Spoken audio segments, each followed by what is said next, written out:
Surrealism is destructive, but it only destroys what it considers to be a barrier to limiting our vision. So it's like when you look at an image, you see one thing, but then you look further into it and you can see more things. It's like a three-dimensional object, you know, so that's the whole point. You're meant to look at my image and you're meant to see something, but then the deeper you look, the more meaning you can identify with.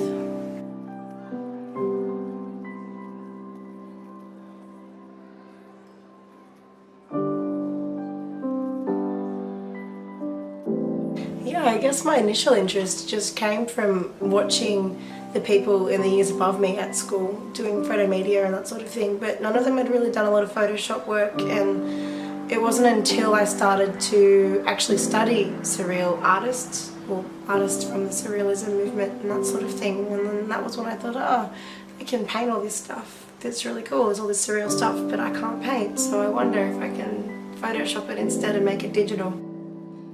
I started playing around with Photoshop because a lot of the guys in my class were doing photography, landscape photography, like along the beaches and the landscapes in Newcastle, and I sort of wanted to do something a bit different. I started to think what is going to be accessible to me around Newcastle and Sydney to take photos of. In Newcastle there's a lot of landscapes of industrial sites, and you know, it's ruining the natural landscapes around Newcastle, so I thought, okay, let's just try and take some photography, take some photos of that. I used to sneak into all these abandoned sites with my friend. A couple of my friends would come with me. We found a few pretty cool locations where I could take photos of the machinery. Got chased by dogs a few times, so that was interesting.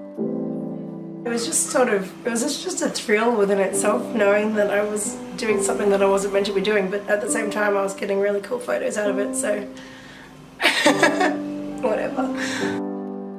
Taking all these photos, I then decided to Photoshop them into images of humanity to show how that is dominating our society. Machinery is quite ugly, so that's where the juxtaposition comes in, with making something ugly look quite beautiful but still have the underlying meaning, you know, the whole concept of it.